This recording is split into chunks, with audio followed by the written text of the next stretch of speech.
Ladies and gentlemen, welcome to another exciting episode of Game. I'm your host, Big Pimpin' J, and as you can see, things are a little bit different today. We have officially been moved into the Jehovah Witness Protection Program.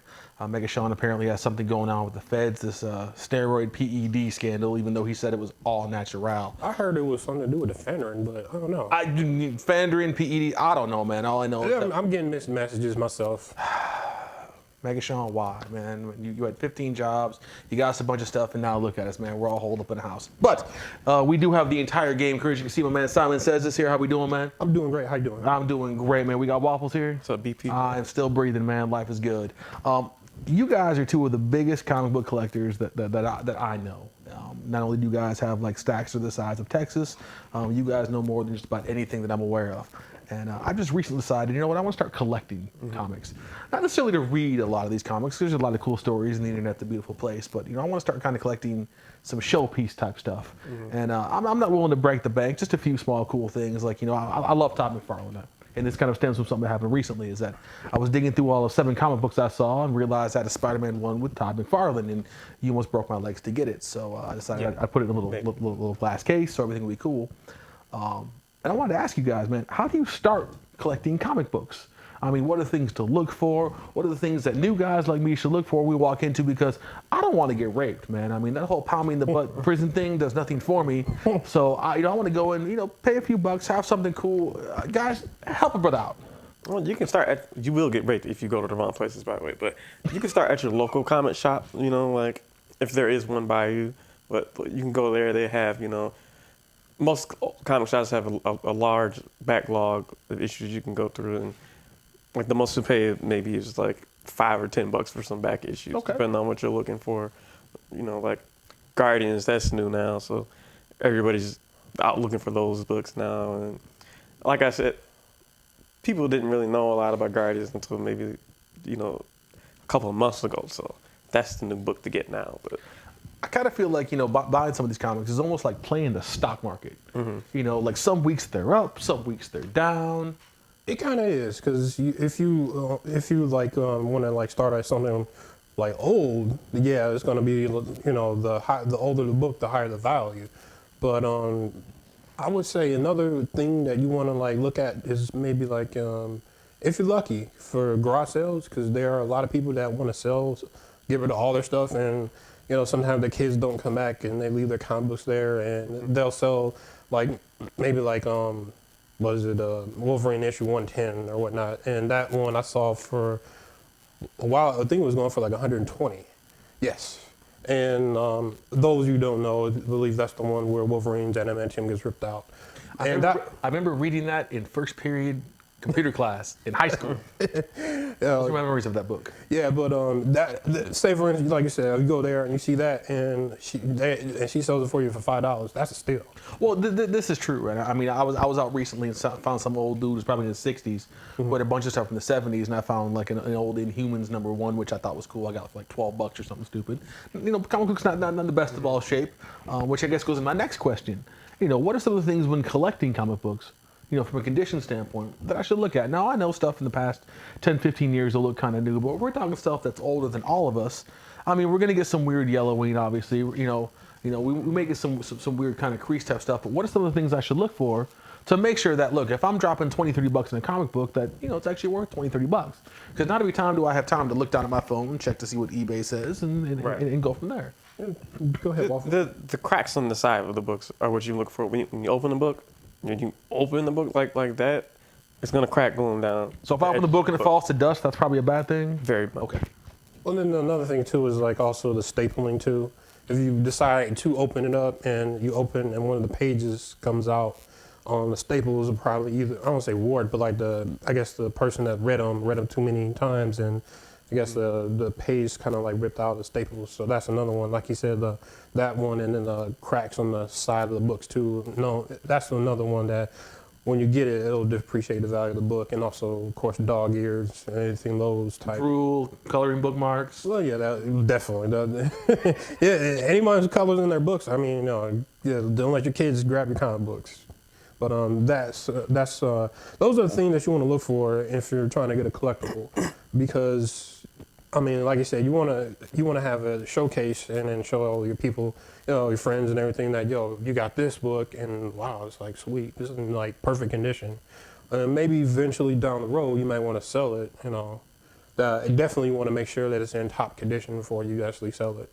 All right. So speaking of selling books, what are some of the books that are out there that you guys think that for an affordable price that hang on to 6 months to a year, something that would be a good deal. And we were talking beforehand. I got really lucky and found like a Spawn #1 for like $8 or $10. I thought it was kind of cool. Figured why not? I mean, what's some of the stuff out there that hey guys you can go pick up for $5-10, sit on it for a while, and it's more than likely going to go up.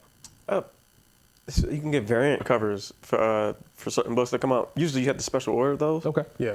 Those just pay maybe $5 or $10, but depending on if it's like a special issue of a comic that's out now, those prices on those they go up a little bit. You're not, looking at Superman #1 money, but the price will go up a little bit, maybe like $20 or $30 later. Also, you want, if you are lucky, ones that are actually signed by the actual artist too. If you get one of those, definitely hang on to those because those will be worth money too. Say for instance, like I guess you would say the top comic book guys like Jim Lee, J. Campbell Scott, of course Todd McFarlane, anyone who actually took the time and penned their signature on the actual book itself. You want to actually hold on to that because that'll be worth something. Okay, so if I'm looking for a Jim Lee book, something that I can showcase off to, what would be a good a couple good Jim Lee covers that, hey, you know what, go find these, spend a few bucks on, and you know what, it'll look good. We might be a little envious. The icon, the one out for me, I would say Wildcats #1. I have that one, and that's a pretty good one. Another good one would be the most recent one that he did was the Batman Hush series, where the first issue where Batman is standing on top, and that was pretty iconic one that you would want to get to. You would try to find the black and whites of those too. Like if you could find like a variant cover of that, where it's just a sketch of the cover. Okay. Those are really go for some money. Who are some of the newer artists, say in the past 5-10 years, who have done some solid work that they're getting there. There's some stuff out there. They've done some good work. Go find something from this guy. It'll look really good. I think it's pronouncing his name, Oliver Copiel. He does most of the big Marvel events. Like he did the new Thor run a couple years back. He did House of M. I like his artwork. And who else? Who did Lionel Francis Yu? He did what was it? What book did he do with the scrolls? Wasn't it The Secret Origin? The Secret Invasion. He did Secret Invasion. Yeah. And he's doing the Avengers now. He does a lot of work for Marvel. Like those two do a lot of the big events for Marvel. I would say for me, I would say Ed McGuinness. He did a couple of good work with the Hulk series. He did the Superman Batman. Mm-hmm. Actually, he actually did a couple of other good stuff. He did that one. He did a couple of actual Image books that were pretty good to me. But I would say him, and then also Joe Mandora. He did the Battle Chasers, and he did a couple of X-Men books.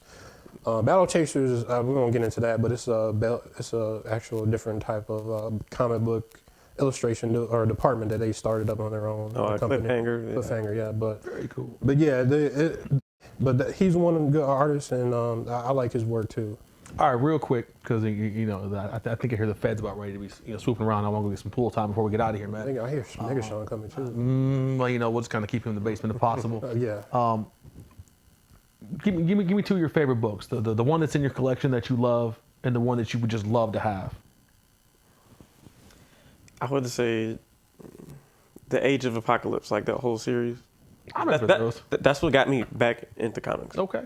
And the one I'm reading now had to be anything Invincible. Okay. I bring that up in all of my shows. I love Invincible. Simon Says.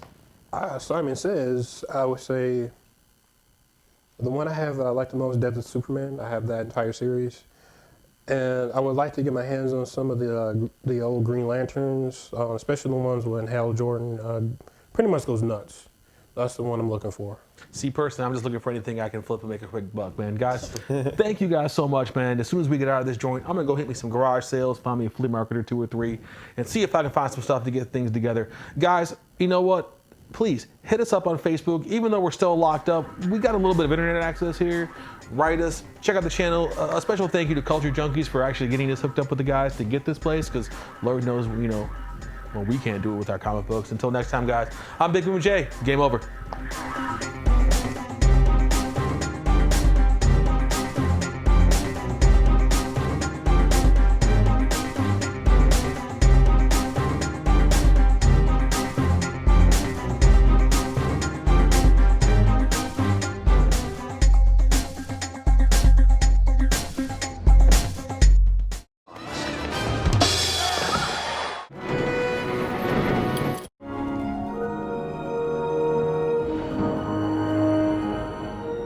Your spirit?